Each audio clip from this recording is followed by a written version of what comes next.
saya tahu bahwa susah menang. Saya Oke. tahu. Tapi karena saya ketua partai, ada harkat partai. Sebenarnya saya ingin tetap sama-sama SBY. Tapi SBY memilih lain. Oke. Itu juga waktu itu malah minta ke Golkar agar Golkar kasih 5 nama. Wah, itu berarti menghina saya kan. Saya sudah wapres, saya Masih ada ketua yang umum. lain. Akhirnya timbul harga diri Golkar. Ya mesti partai terbesar ini mesti ada calonnya dong. Meskipun tahu bahwa itu sulit. Bahwa itu sulit. Tapi karena harga diri, dignity Iya. tadi. Iya. Walaupun juga ada harapan tersendiri.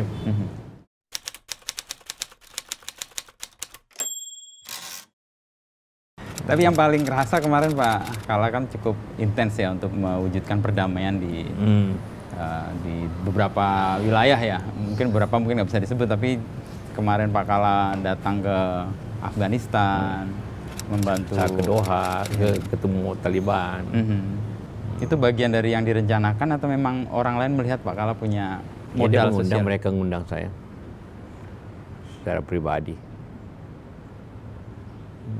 Kan dulu presidennya yang minta saya jadi special envoy untuk perdamaian, tapi ternyata enggak. Ya juga tidak persoal.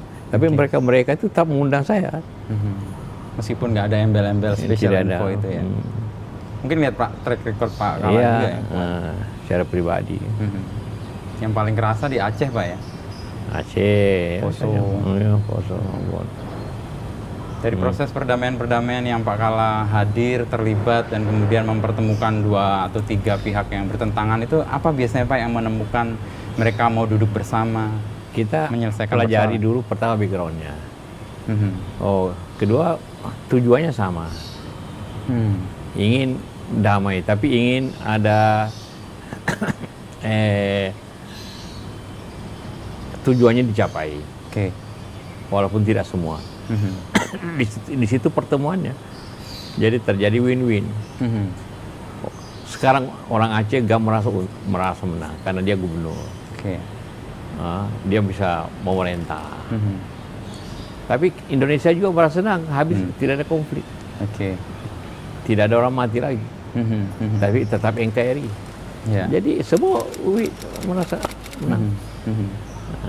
Itu pun dilakukan secara demokratis. Itu sekarang yang kita lagi bahas dengan Afghanistan. Bagaimana win-win itu? Sekarang mereka merasa Taliban ingin keras begini. Tidak bisa saya bilang begitu. Mesti Dua-duanya atau beberapa pihak itu punya. Oke. Sampai membuat mereka duduk bersama, membahas tujuan bersama, lalu mereka mau menerima, itu apa syaratnya Pak? Ya pertama harus ada trust. Trust, itu penting ya. Kedua, mereka harus tahu bahwa kita ini betul fair dan independen. Fair dan independen, oke. Kedua, mempelajari backgroundnya, kemudian mencari solusi tujuan masing-masing. Itu kita pertemukan tujuan itu. Dinegosiasikan. Negosiasi tahap demi tahap.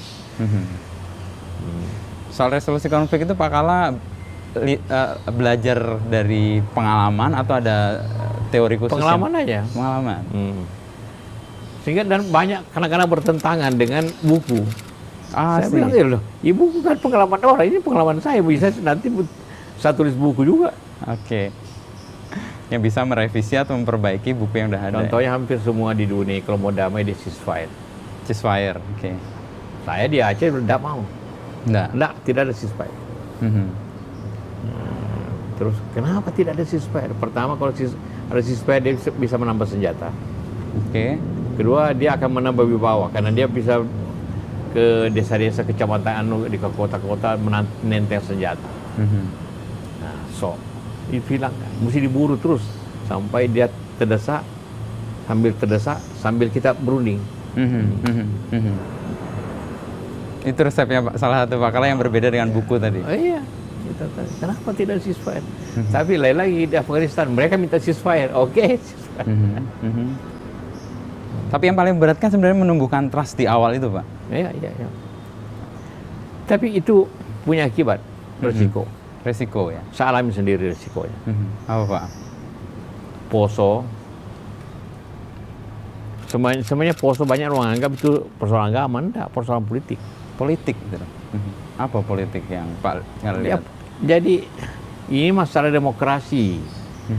Dulu daerah yang Islam Kristen seimbang, maka mudah diatur. Kalau gubernurnya Islam, wakilnya Kristen. Oke. Itu ya Ambon begitu. Kalau gubernurnya Kristen, wakilnya Wakilnya Islam. Islam. Sama dengan Bupati Poso.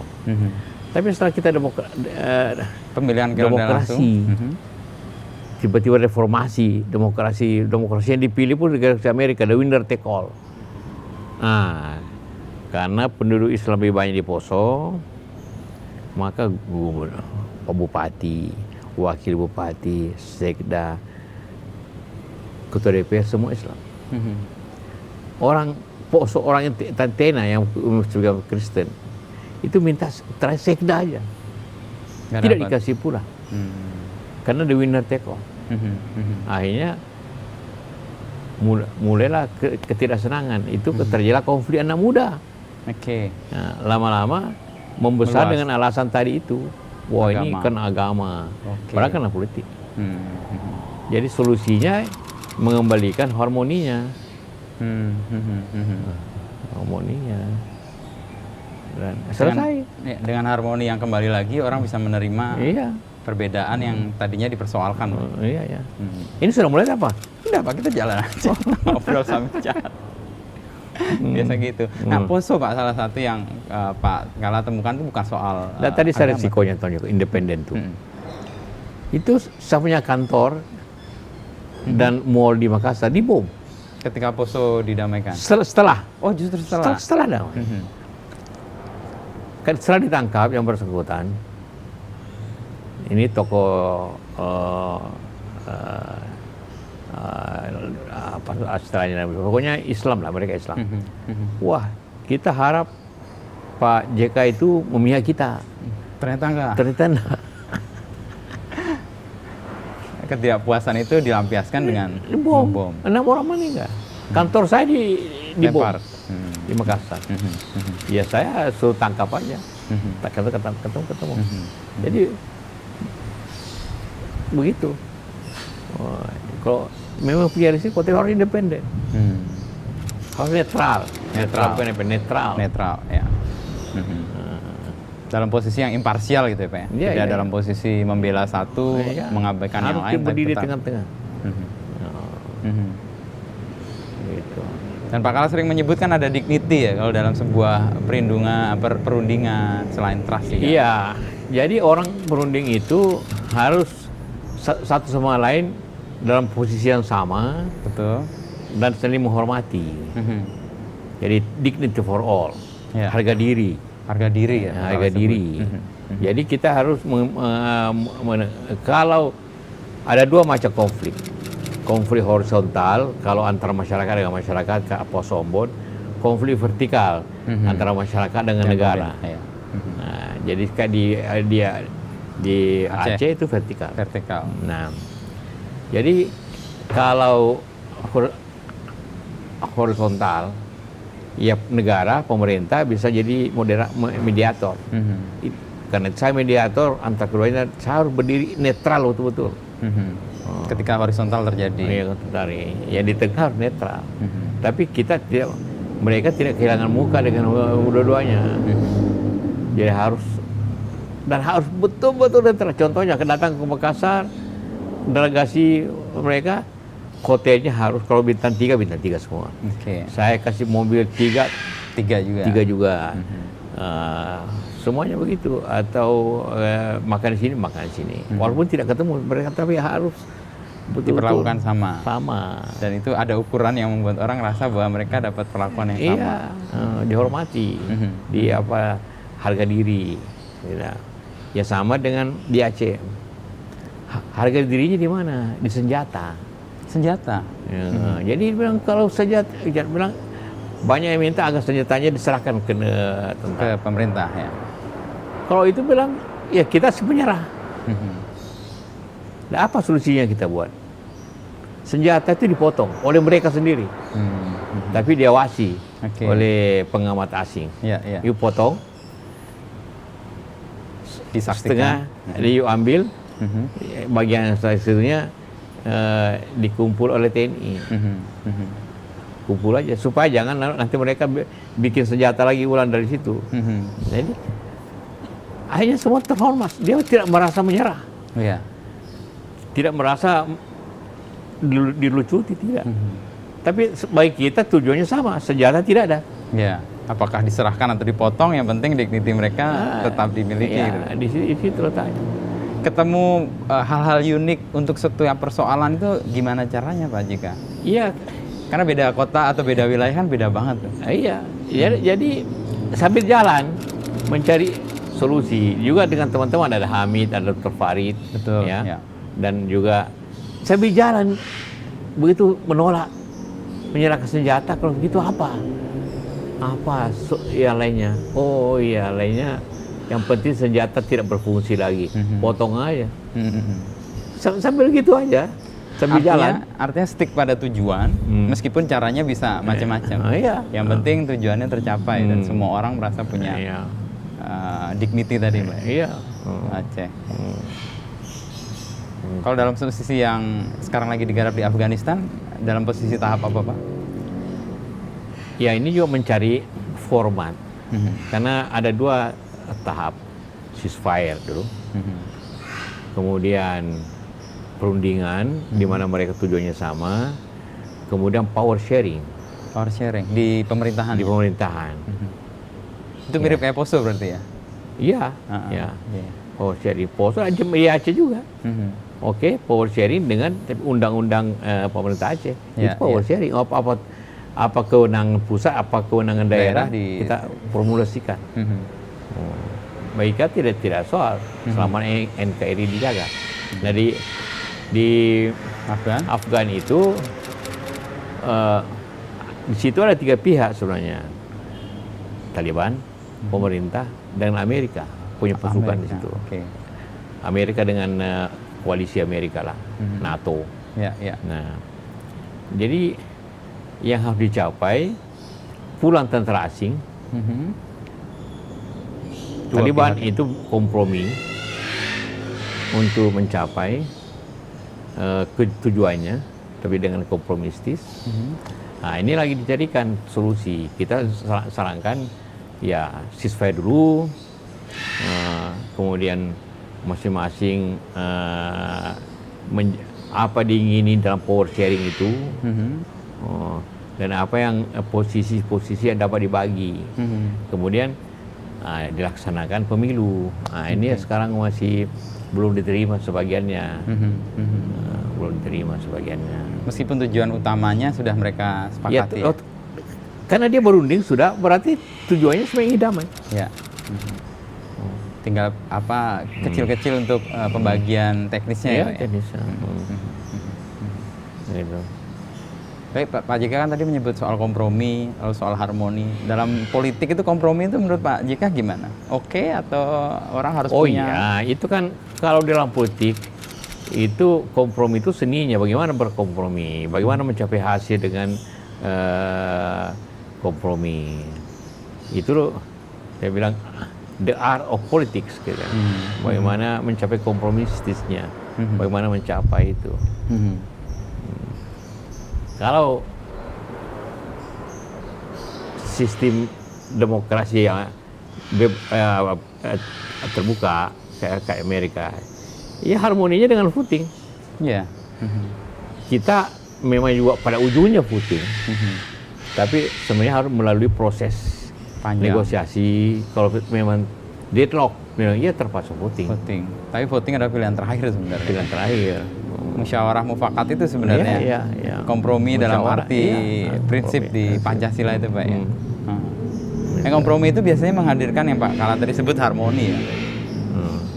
Dia pihak-pihak yang bertentangan, pihak-pihak yang berbeda, itu karena kompromi akhirnya ya menerima semua dengan menerima kepentingannya terjaga.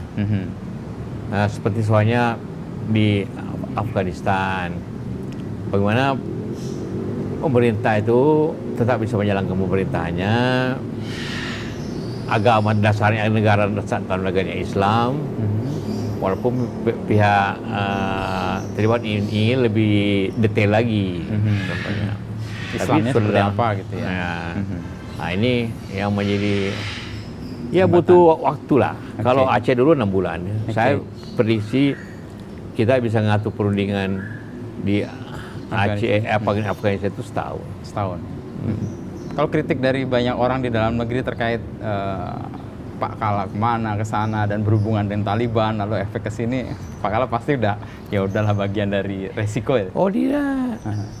Justru saya melaksanakan Undang-Undang Dasar 45.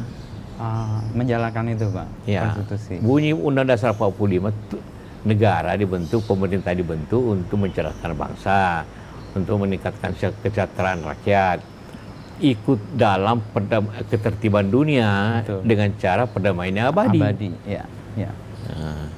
Jadi saya melaksanakan Undang-Undang Dasar 45. Tugas konstitusi apa itu? Mengerti, tidak pernah baca undang-undang. Saya kritik bahwa Taliban kan orang punya persepsi macam-macam Pak, dan di Indonesia kan dipersepsikan sebagai sesuatu yang berbahaya. Kita tidak bisa bicara dengan persepsi, kita bicara kenyataan. Bahwa kenyataannya dua pihak ini mau berdamai, saling membunuh, saling konflik, saling perang, banyak rakyat Afghanistan menjadi korban. Itu kan namanya ketertiban dunia. Perdamaian abadi, diwujudkan. Kenyataannya Taliban itu ada. Bahwa dia punya jalan pikiran berbeda, ya itu urusan mereka, bukan kita. Tapi kita harus mengenal mereka. Tidak ada, Anda tidak bisa damaikan suatu negara, satu suku, satu orang tanpa mengenal dua belah pihak. Jadi saya undang Taliban ke sini, makan di rumah ini. Bahwa di Amerika menganggap itu teroris, ya terserah pindangan Amerika. Bagi dia menganggap dirinya pejuang. Jangan kita ikuti hanya pandangan Amerika saja. Atau pandangan NATO. Justru Amerika itu menduduki negara Afghanistan. Sama dengan Rusia menduduki Uni Soviet dulu menduduki Afghanistan. Dan risiko itu sudah dikenali Pak Kala sejak awal ya, bahwa dia akan dipersepsikan seperti ini, dianggap punya afiliasi. Ya sama dengan waktu Aceh ya. Semua orang, banyak orang, wah itu program. Wah itu masa orang berontak kita kasih angin. Ya bukan begitu.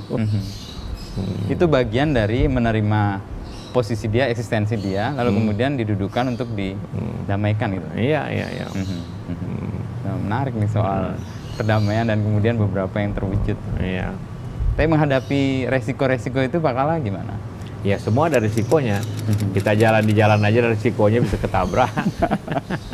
Apalagi melakukan hal yang jalan-jalan sekarang risikonya kan dapat COVID.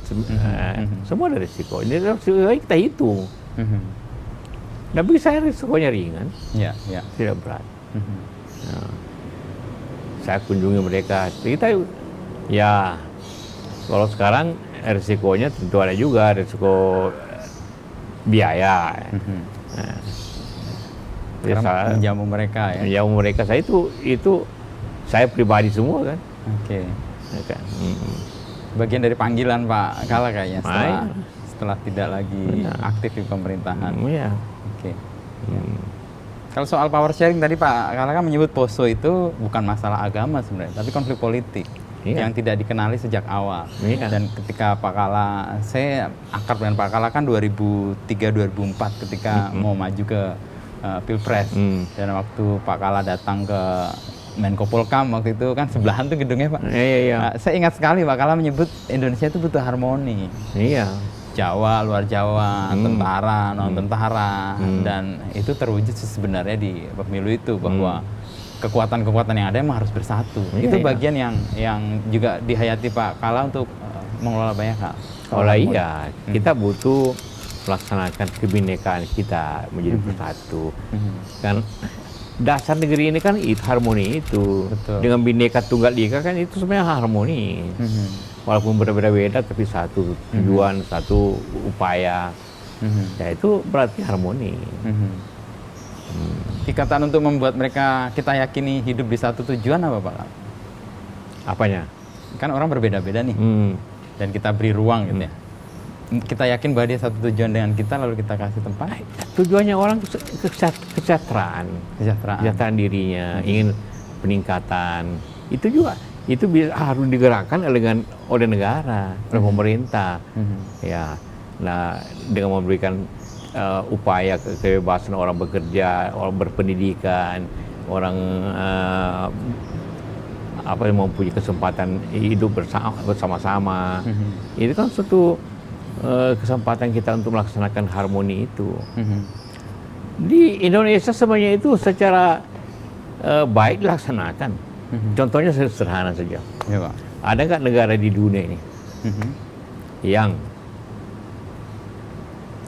semua agama yang diakui, ada 5 agama, semua ada hari rayanya. Ya. Walaupun dia punya Jumlahnya nggak terlalu besar, maka di bawah 1%. Oke. Buddha umpamanya itu di bawah 1%. Tapi tetap tak ada hari rayanya. Hindu begitu. Ada hari raya Nyepi, wali punya. Cina begitu, ada Imleknya. Tidak ada di dunia. Saya bilang sama orang Amerika, di sini penduduk Islam kan kurang lebih 2%. Nggak ada hari raya. Ada Idul Fitri nggak? Nggak ada. Padahal di Indonesia di bawah 1% pun ada. Ada hari rayanya. Jadi kita menghormati perbedaan itu dalam suatu keharmoni. Nah, gitu.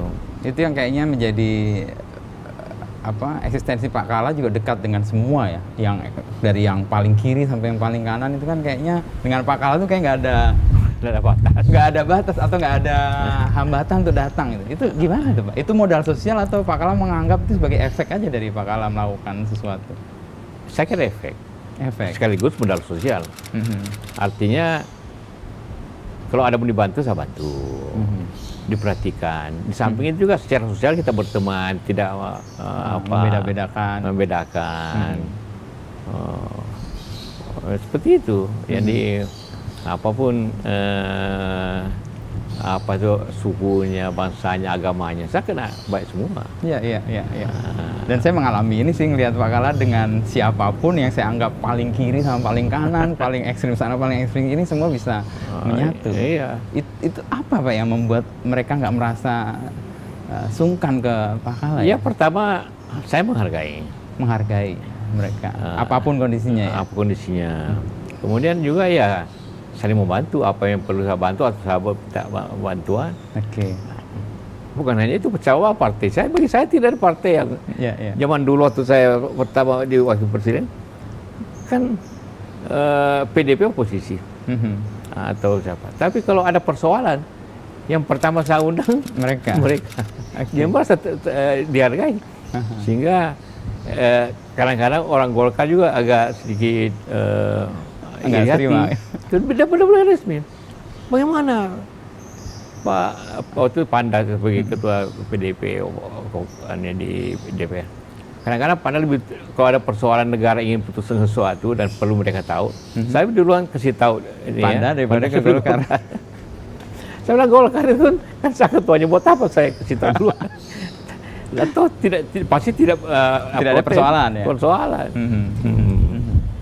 Jadi mereka semua, walaupun ada posisi, tapi semua dekat. Kalau ada masalah nasional, ikut semua. Nyatu ya. Dan saya sendiri melihat kita defisit tokoh-tokoh kayak gitu, Pak.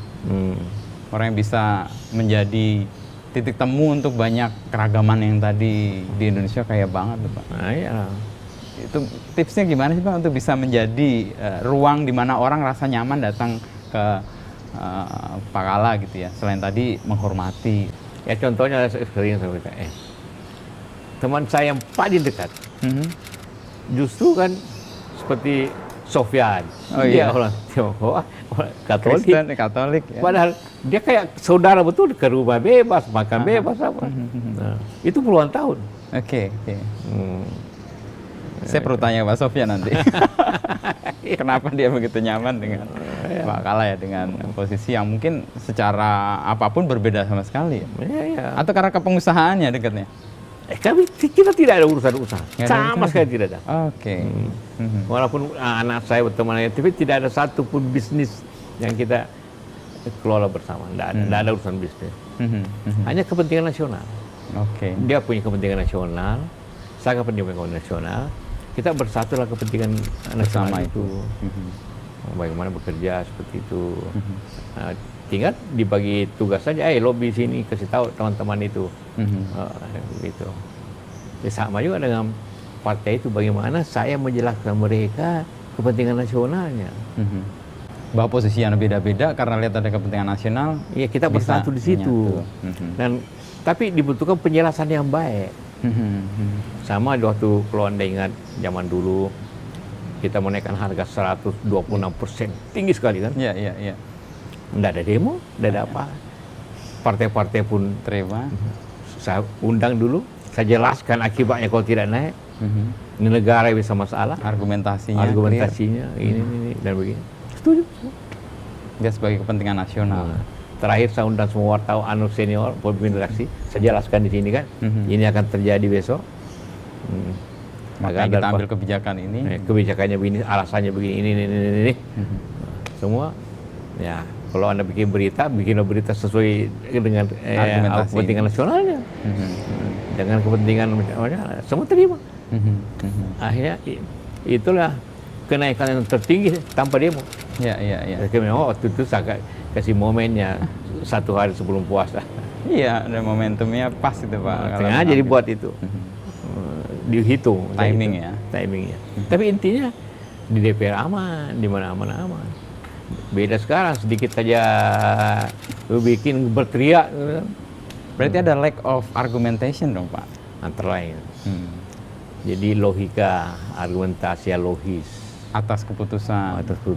Tapi yang benar-benar kita tidak ambil keuntungan dari segala macam itu. Terus clear. Ini kita setahun nih Pak dalam situasi kayak begini.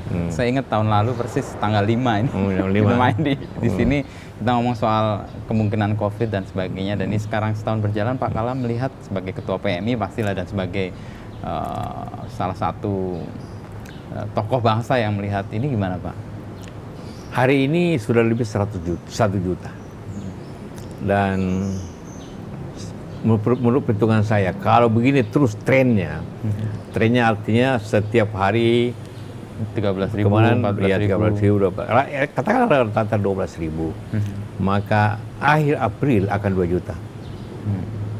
Setelah itu dalam 2 bulan akan juta yang ketiga. Dibutuhkan 10 bulan untuk 1 tahun 1 juta, tapi dibutuhkan hanya 3 bulan untuk juta yang kedua. Terkecuali apabila dengan kondisi tidak ada suatu upaya yang mempunyai impact besar. Jadi kita sangat tergantung kepada bagaimana cepatnya vaksinasi. Karena upaya lain sudah rakyat itu sudah jenuh. Disuruh jangan jaga jarak sudah sulit. Karena jenuh sudah. Itu bukannya terjadi di sini, di luar negeri juga melakukan hal fatik itu ya Pak, dalam situasi yang jenuh ya. Jenuh. Saya jadi ingat apa yang dikatakan Pak Kala waktu 2009, lebih cepat lebih baik. Ini vaksin juga dalam posisi itu. 2009 lebih cepat. Iya. Ingat waktu kira-kira Maret April saya katakan ini harus cepat lockdown. Kan semua pada mengkritik, wah ini Pak JK ingin menyulitkan ekonomi, sekarang akibatnya apa? Kalau waktu itu justru lockdown itu penting pada awalnya. Kalau sudah meluas sudah sulit. Karena sudah klaster keluarga. Jadi memang dilematis. Kita kasih bebas juga menyebar. Semua orang tinggal di rumah, klasternya di rumah. Penyebaran dari rumah. Ya, di rumah. Kalau satu yang kena urusan tangga penghuninya 10 orang, ya 10 ini sekarang. Karena tinggal di rumah. Jadi memang dilema yang kedua. Jadi ada kesalahannya berpikir bahwa nanti besar baru di lockdown. Enggak, waktu kecil di lockdown. Begitu ada awalnya. Itu karena itu waktu itu April Mei, itu ini harus di lockdown, harus dibatasi gerakan pada saat ini, pakai masker lah semua kalian. Belum ada kan pengumuman pakai masker. Belum. Mana waktu itu hanya dikatakan yang boleh sakit. pakai masker yang sakit aja, yang tidak sakit. Justru saya katakan di sini kan, enggak, justru yang tidak sakit harus pakai masker. Kalau yang sakit ya ke rumah sakit. Yang tidak sakit, Kebutuhan maskernya penting. Tapi ini semua udah berjalan nih Pak, dan kita pada posisi 1 juta. ya nanti ini berkejar-kejaran. Sekarang 1 juta, tanggal 26 Mei lalu. Pertengahan April akan 2 juta. Apabila tanpa upaya yang keras. Maka upaya untuk vaksinasi betul-betul harus bisa dicapai 1 juta per hari. Vaksinasi. Kalau tidak dicapai 1 juta per hari, 1 juta per hari itu pun itu 1,5 tahun akan selesai. Nah, tanpa upaya yang keras itu, Amerika sudah bisa capai 1 juta per hari. Kita baru 50.000 per hari. Ya. Sekarang ini 50.000 per hari. Apa upaya yang bisa kita lakukan di luar yang dilakukan pemerintah untuk mempercepat itu? Harus beri kesempatan swasta untuk melaksanakan vaksinasi itu. Mandiri khususnya itu, Pak, perusahaan mandiri. Jadi gini, Pak Jokowi minta semua gratis. Oke, sama, kita setuju semua gratis. Oke.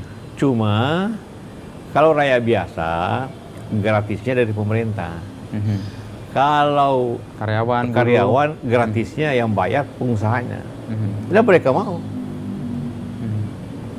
Perusahaan keluarga ini kan karyawan kira-kira keseluruhan unit perusahaan kira-kira 10.000. Sanggup anak-anak itu. Oke, daripada tiap hari tidak masuk PCR, kantor, produksi tidak jalan, atau setiap minggu PCR, antigen atau apa. Lebih baik ini biayanya tahu paling tinggi hanya 200-300 ribu. Kesehatan terjaga, produktivitas mengikuti. Naik. Jadi sama dengan swab. Awal-awalnya sampai kira-kira April Mei, pemerintah semua yang pegang. Itu hasilnya satu minggu berkeluar. Setelah diberi kesempatan juga rumah sakit pemerintah dan swasta. Dan juga klinik-klinik swasta melakukan itu, langsung dalam 8 jam sudah bisa ketahuan. Target WHO-nya bisa rendah juga. Bisa dibuat 1 juta. Dulu sampai 2-3 juta kan awalnya. Jadi kalau mau cepat ya caranya satu libatkan semua pihak. Tapi kan faktor ketersediaan vaksinnya juga soal. Ya kita kalau kita mengikuti informasi pemerintah kan pemerintah sudah kontrak dengan beberapa produsen. Udah. Yang sekarang ini kan permintaan begitu besar, sehingga Eropa pun tertahan menutup diri untuk permintaan luar. Nah, Amerika mau batasi ekspor. Dan ini bisnis besar kan. Iya. Jangan lupa, ini tahannya imunnya cuma setahun. Jadi tiap tahun kita harus disuntik. Diulang lagi. Tiap tahun.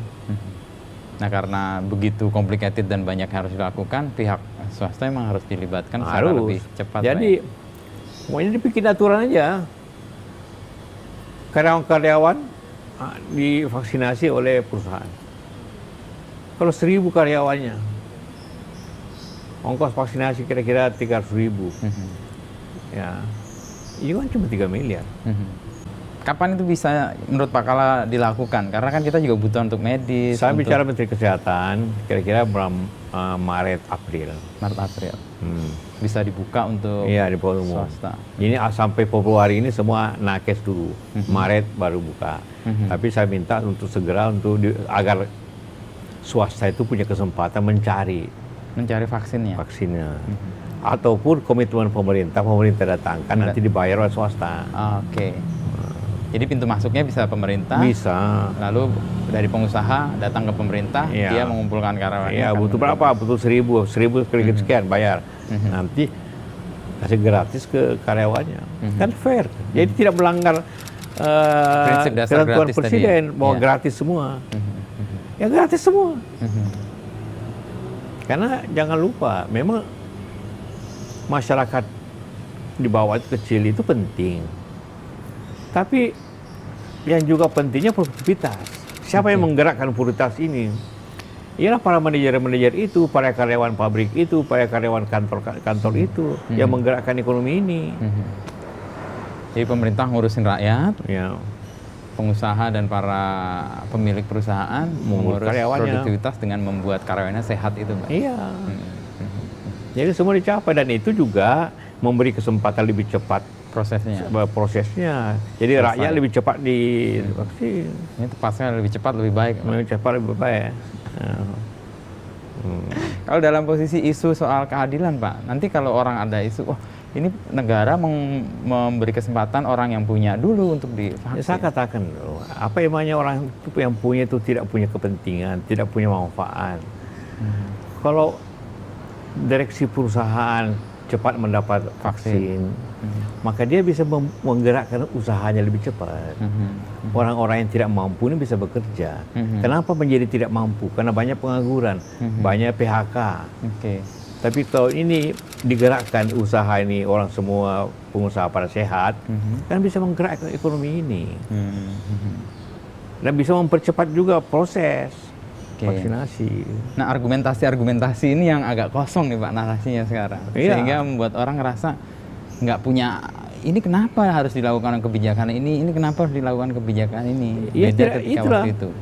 Logika penjelasan narasi yang penuh dengan logika kadang-kadang kurang kan. Hanya satu kali orang bilang, oh tidak adil. Padahal tidak adil itu apa? Apanya yang tidak adil? Apa yang perlu, yang paling urgent dewasa ini? Iyalah daya beli. Daya beli bahasanya dari apa? Dari orang bekerja. Orang bekerja asalnya apa? Kesehatannya. Ekonomi berjalan, perusahaan berjalan, perusahaan berproduksi kembali, sehingga orang bekerja ada daya beli lagi. Nah, jadi jangan menganggap itu orang yang berada itu sepertinya musuh. Dialah yang menggerakkan ekonomi ini. Nah, orang yang hadir di depan untuk menjelaskan itu yang kosong, Pak. Iya. Memberikan argumentasi atas keputusan itu. Ya, mudah-mudahan atas policy. interview ini menjadi penjelasan ke masyarakat juga. Oke. Yang lain nih Pak, saya banyak terinspirasi dengan Pak Yusuf Kalla waktu jadi wakil presiden di periode pertama karena sering intens ya. Yang saya selalu ingat itu dulu Pak Yusuf Kalla kalau pidato itu nggak pernah pakai teks. Ya. Padahal sangat argumentatif tuh, sangat menguatkan dan meyakinkan orang yang mendengar dibanding sambutan yang 5 menit pertama itu nothing, itu isinya basa-basi yang nggak perlu. Saya bilang itu kadang-kadang pidato menteri, pidato eselon 2 atau eselon 3 yang dibacakan menteri. Karena yang bikin pidato itu kan sekjen suruh lagi direktur bikin, anak buahnya yang bikin. Yang bikin itu tidak pernah itu, jarang sekjen atau diri yang bikin itu. Biasanya eselon 2, eselon 3 yang bikin tuh. Dan biasanya mereka copy paste aja pidato sebelumnya. Dan kesadaran itu Pak Kalla kemudian potong kan, jadi kebiasaan yang kalau kita dengar Pak Kalla pidato tuh seger tuh, pasti ada sesuatu yang baru nih. Ya sejak dulu saya tidak bisa pidato tertulis. Karena? Iya, karena pikirannya jalan terus. saya bisa pidato, pikiran berjalan, saya lihat matanya orang yang ada, saya Ada lihat ide. Reaksinya, baru saya ide keluar.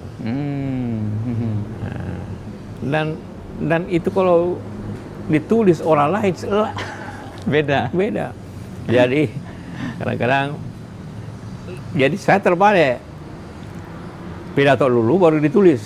Oke. Kalau yang lain kan biasanya ditulis dulu baru dipidatokan. Iya, itu yang terjadi. Kan itu tiap tahun kan ada buku tentang berapa pidato saya itu setahun itu inti-intinya. Itu jadi menjadi buku malah. Dan itu digaransi bahwa itu pikiran saya, bukan pikirannya anak buah. Eselon 2 atau eselon 1 yang bikin ya. Sehingga banyak juga anak buah saya agak sedikit bukan kecewa, tapi merasa wah kalau kita bikin pidato Bapak yang dia baca cuma Assalamualaikum dan Waalaikumsalam.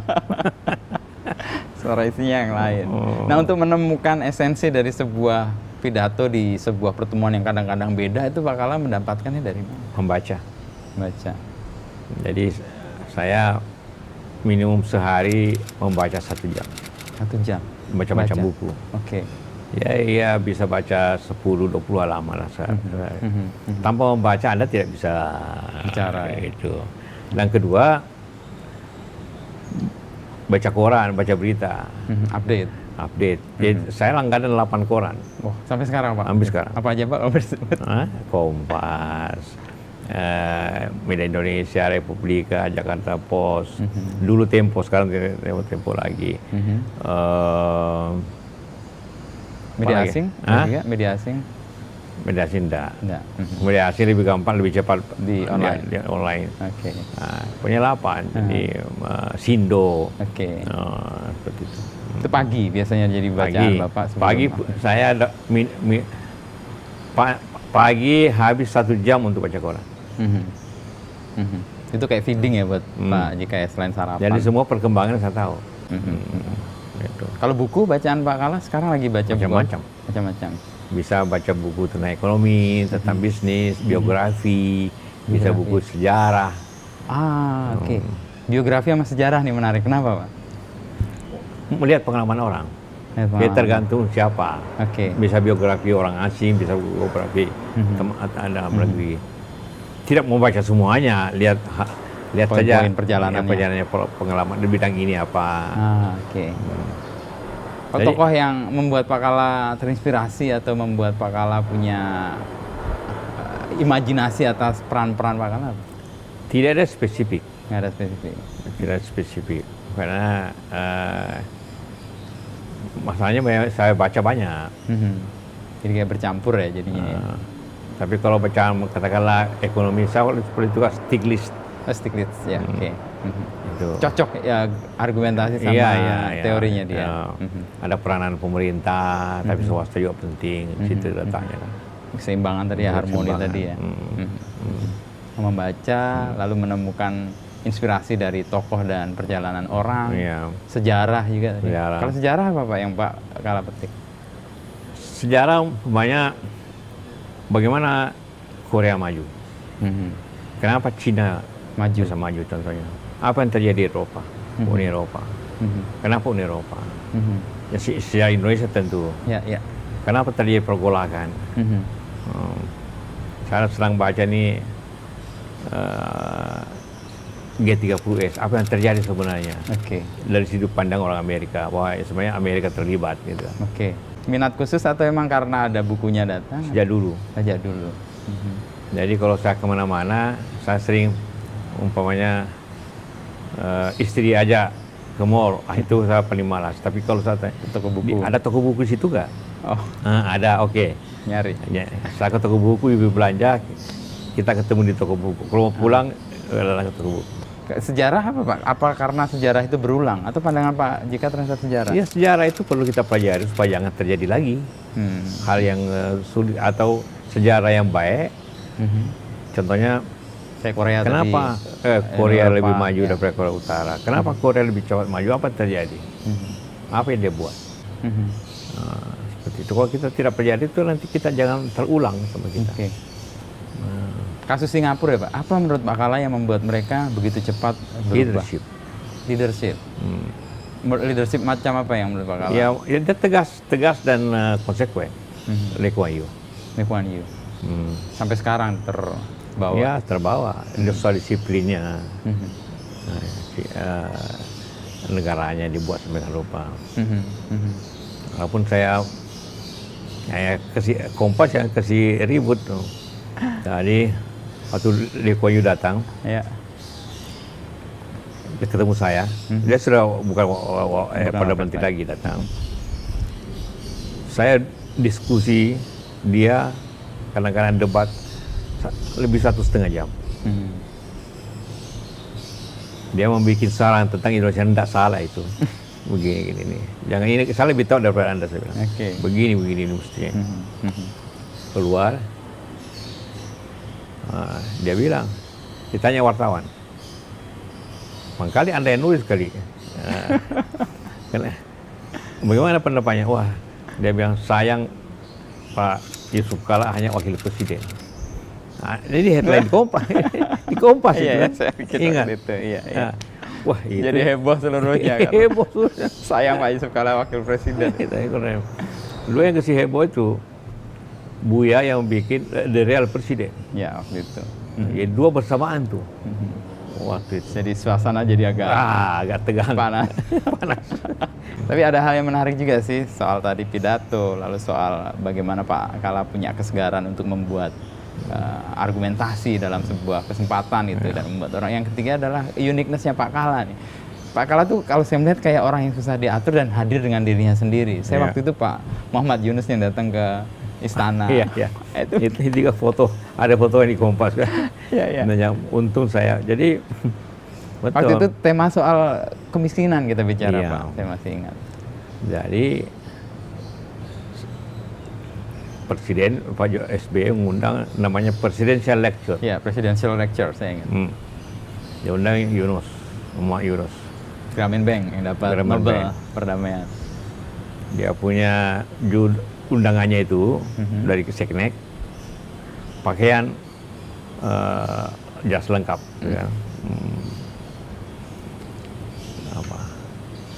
Saya mau pergi, terus ajudan datang, Pak, minta maaf. Bapak Presiden pakai jas. Waktu itu saya pakai baju Kemeja. polos saja kan seperti Iya, biasa. iya. Kemeja Dengan lengan biasa panjang. dikeluarkan. Lengan panjang. Biar aja saya pakai begini. Tapi Presiden, Pak, ya biar aja Presiden pakai jas. Mau naik mobil, datang lagi protokol bisi. Pak, maaf Pak, semua undangan pakai jas. Biar aja, saya tidak ada urusan. Jadi hadir kira-kira 40 orang di situ, 45 orang. Di Istana Negara. Semua saya pakai ingat. jas. Iya. Terkecuali saya tidak. Sama Muhammad Yunus pasti. Tiba-tiba datang Yunus, hanya pakai pakaian piyama. Untung saya ada temani dia. Jadi kan saya berdekatan dulu kan. Iya. Dari Pak Jokowi, Pak SBY saya baru Pak Yunus. Untung saya ada. Kalau saya tidak ada bagaimana? Ini kita bicara kemiskinan selalu pakai jas. Ngapain? Itu maksud di foto di Kompas itu bahwa Dan saya tulis waktu itu. Gue tulis. Paginya saya ditelepon Pak Hamid. Oh gitu. Pak Hamid waktu itu jadi dubes ya di Moskow. Ya, di Moskow, dan dia lihat itu tertawa-tawa dan wah itu. Sama dengan batik. Batik. Kalau ingat batik itu pakaian biasa, batik atau pakaian biasa, pokoknya bukan jas. Saya sejak dulu tidak suka pakai jas, terus terangnya. Karena cuaca dan iklim. Dan cuma kita di Asia ini yang suka pakai jas. Dulu, sekarang enggak. Ya, sekarang udah. Cuma lihat, Singapura tidak hanya pakai jas, Ya, dasi aja. ya. Kemudian Malaysia enggak, batik atau apalah. Filipina pakai baju mereka. Baju. Kemudian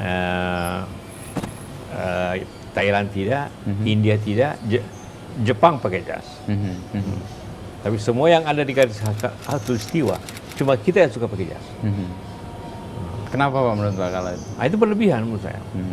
Itu sebenarnya itu lebih menonjol itu salah Pak Habibie.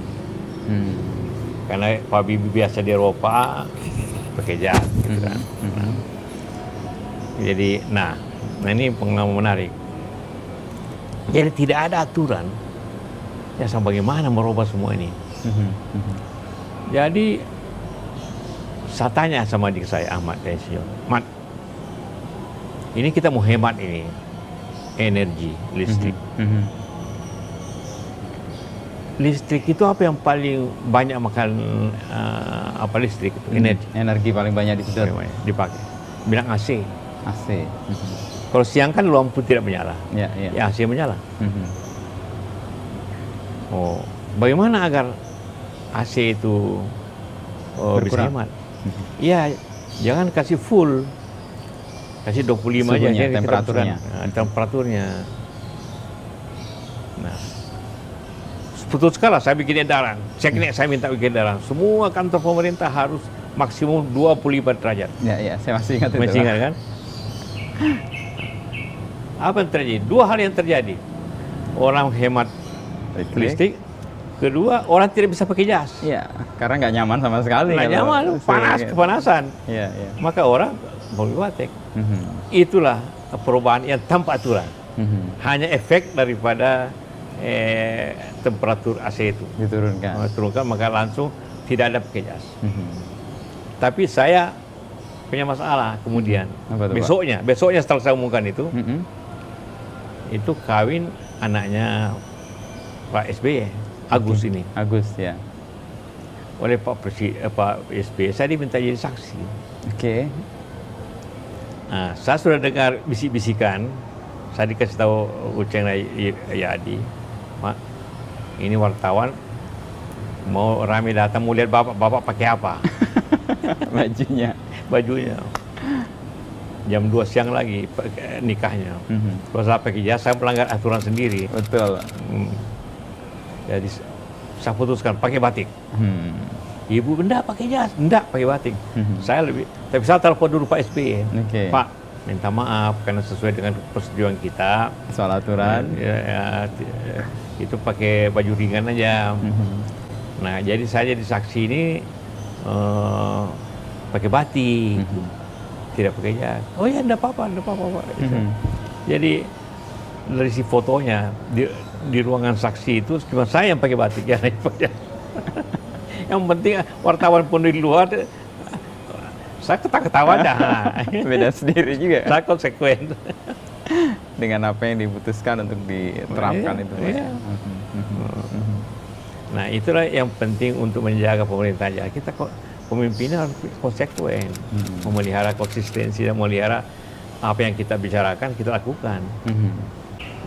Ya, soal yang lain Pak, soal bagaimana Pak Yusuf Kalla ini kan dulu aktif banget ya di gerakan mahasiswa di awal-awal. Kalau saya lihat biografinya Pak Yusuf Kalla kan sejak tahun 65, 66 bahkan itu kan di Sulawesi, lalu kemudian masuk ke politik di DPRD di Makassar gitu ya, Pak, di Sulawesi Selatan, lalu kemudian ke Jakarta, dan di Jakarta juga nggak berhenti, lalu di nasional menjadi wakil presiden bahkan 2 periode. Kalau melihat tahapan itu, Pak Kalla sendiri melihat itu terencana atau bagian dari ya tadi kemudian Pak Kalla dekat dengan semua orang, bisa diterima semua kehidupan saya itu tidak ada yang melonjak, itu teratur tahapannya. Tanpa saya atur, tapi teratur tanpa diatur. Nah, itu gimana itu? Contohnya waktu mahasiswa, saya dulu mulai masuk pengurus senat sebagai ketua seksi. Ketua seksi. Okay. 1 tahun kemudian menjadi sekretaris senat. Terakhir saya ketua senat. Ketua senat. Begitu juga ketua dewan mahasiswa. Teratur. Kemudian saya bisnis. Begitu saya selesaikan, saya bisnis.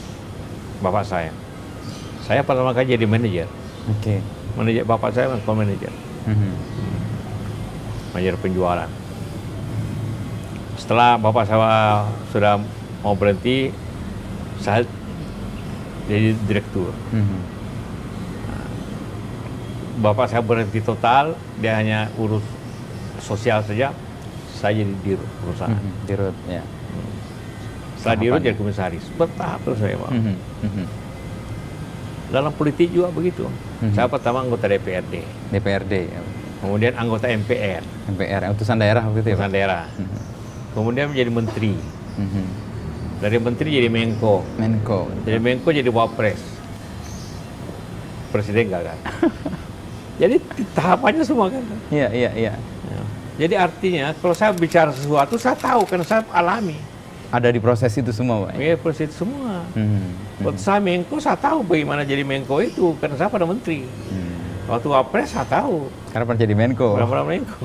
Nah, itu ada pola yang terstruktur di pikiran atau? Tidak, jalan mengalir aja gitu. Tidak ada saya pada pikirkan.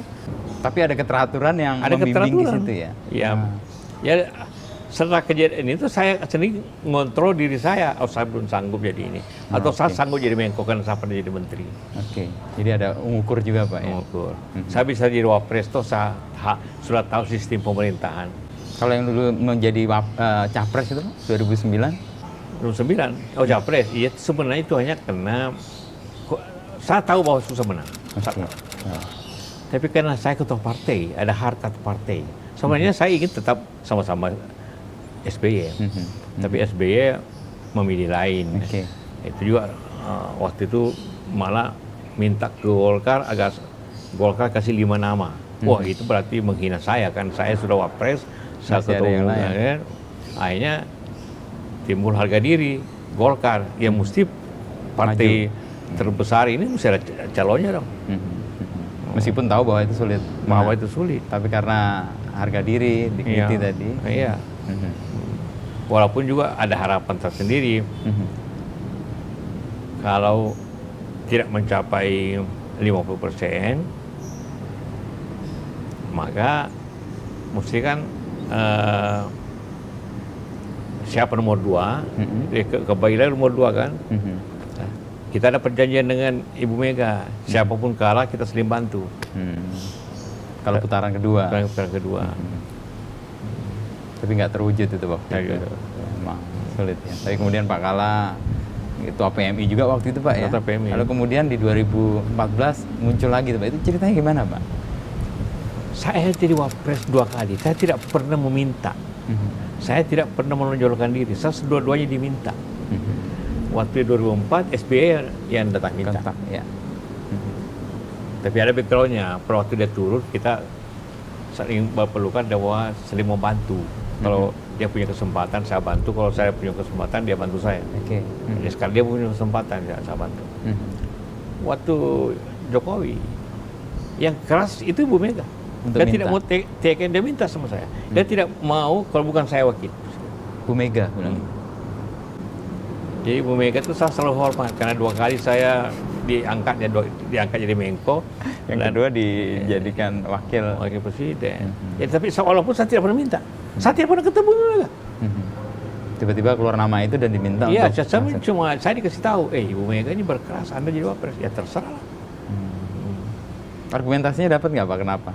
Ya bahwa kalau saya bisa menang, saya punya pengalaman. Jadi kombinasi antara orang yang tidak punya pengalaman, baru yang sudah punya pengalaman.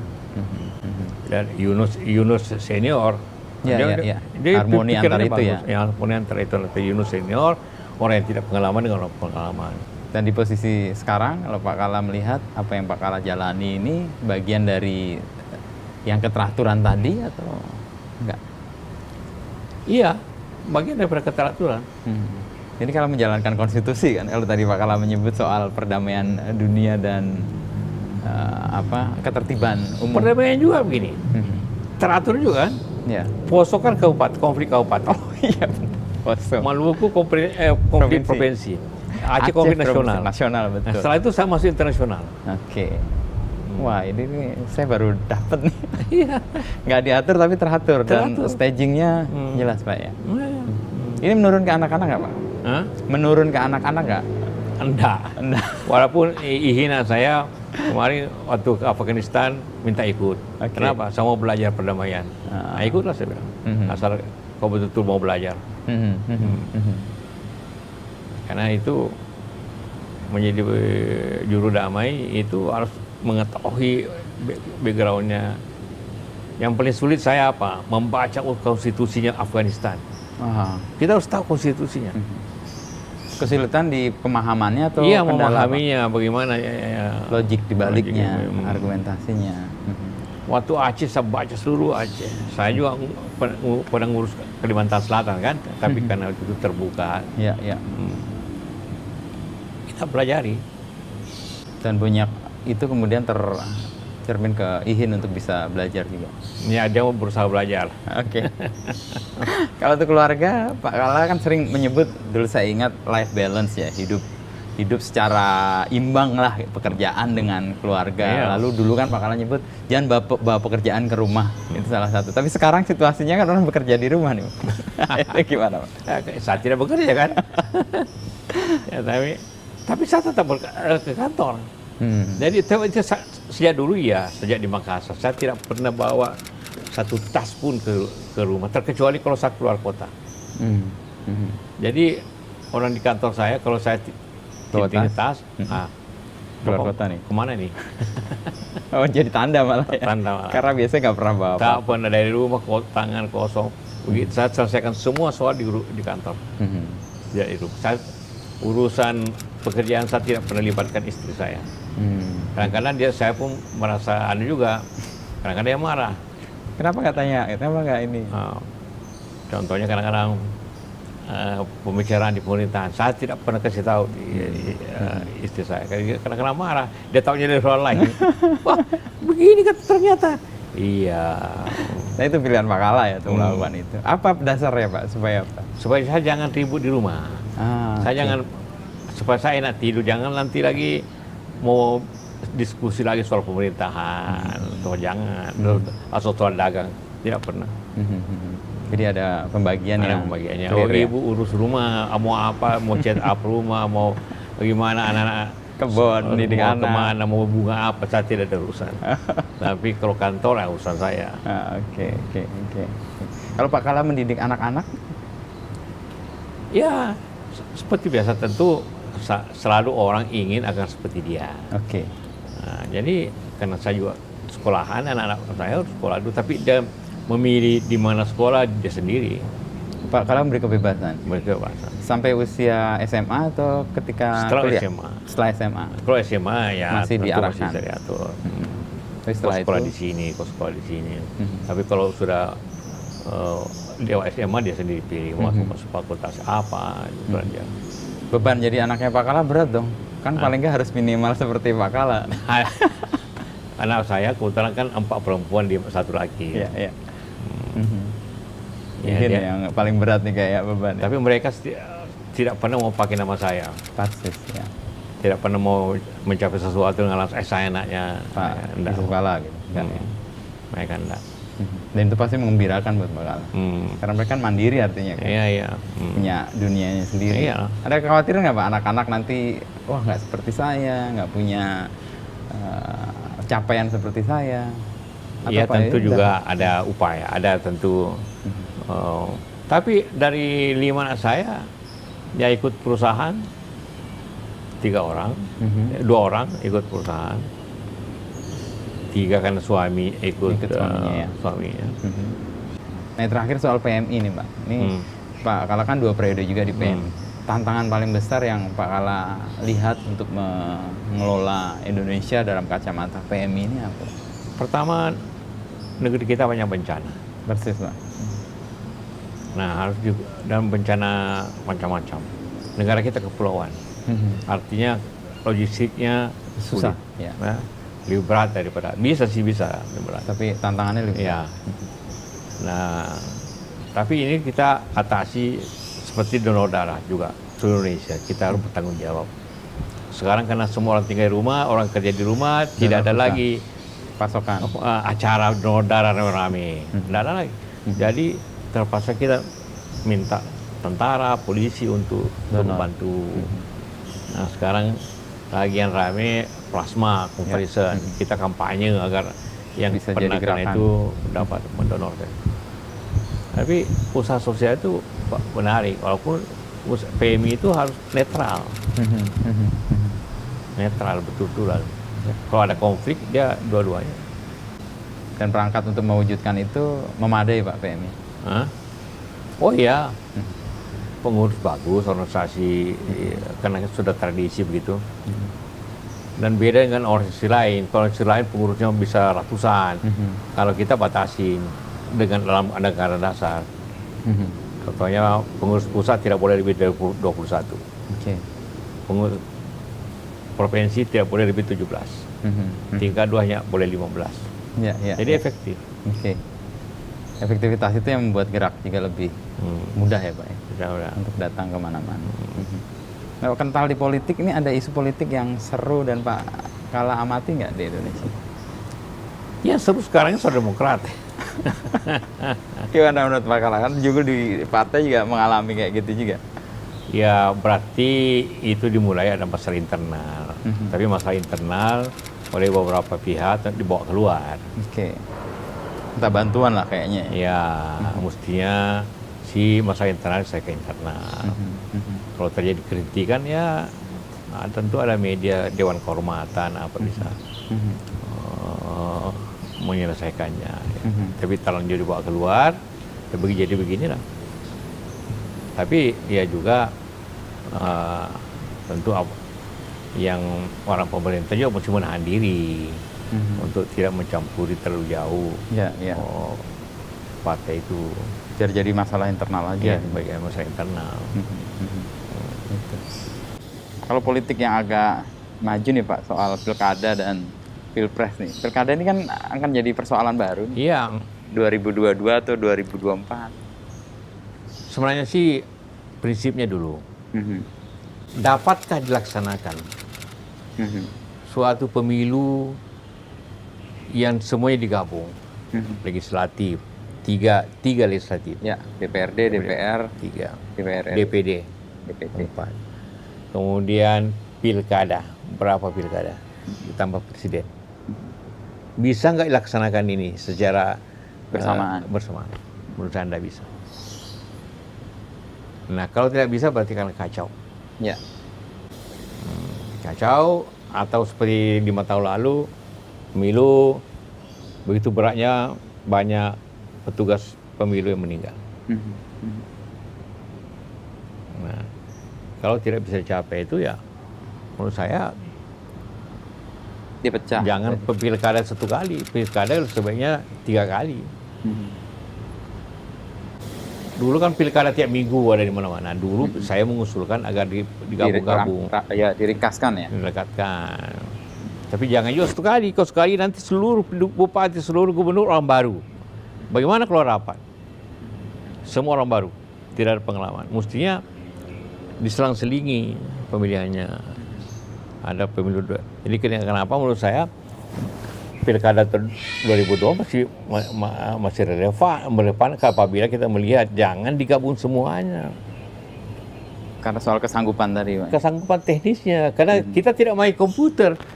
Kalau main komputer kayak di Amerika masih bisa. Tapi semua manual, karena tidak percaya pada komputer kan. Nah, bagaimana manualnya? Kalau legislatif itu partai berapa calonnya, itu dalam suatu tabel itu bisa 300 faktor. Oke. Tambah Rumitannya DPD. tadi.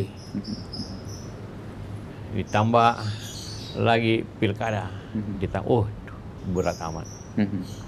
Saya kira secara teknis kemampuan manusia dengan manual susah dicapai. Ada batasnya. Ya. Dan membahayakan. Oke. Membahayakan atau tidak teliti. Bisa kelewat ya. Bisa, kalau tidak Salah. teliti bisa Menimbulkan ada lubang orang main. Kalau alasan soal COVID sekarang, Pak? Ya, COVID itu kan masih lama.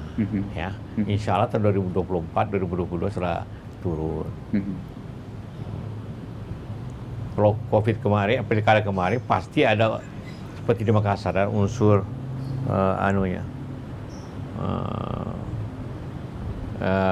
menjauhkan klasternya. Kalau sekarang, ya ini pasti akan panjang ya. Bisa dilakukan juga pilkadanya. Itu. Mending dipisah berarti Pak, menurut Pak Lala. Menurut saya harus bisa. Jadi 2022, 2024. Pokoknya jangan 1 kali pilkada digabung.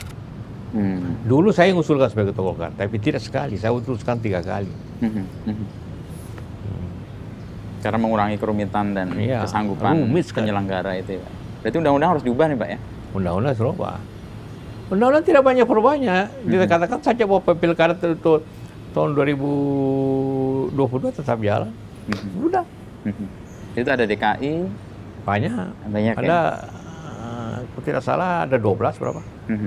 Provinsi ya, kabupaten juga banyak lagi. 270.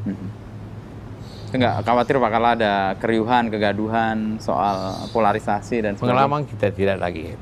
Justru kegaduhannya pada waktu penghitungan. Jadi ini saya kira inilah pemilu yang terberat di dunia.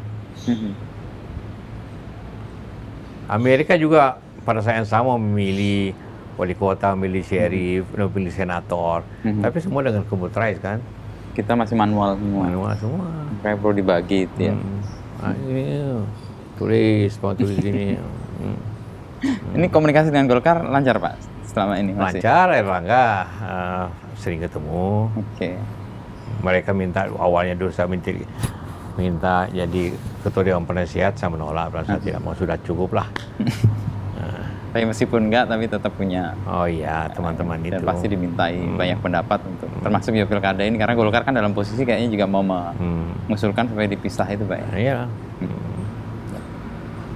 Oke, Pak Yusuf Kalla, banyak nih saya segar dapat ketemu Pak Kalla setelah setahun. Cukup ini. Ketemu lalu tahu bagaimana background atas sebuah persoalan yang tadi saya agak ajaib itu Pak, nggak teratur tapi nggak terencana tapi teratur. Teratur ya. Itu ada pengatur di luar kita mungkin Iya. ya itu mungkin kalau kita nyebut iman kali Pak ya. Nah, iya.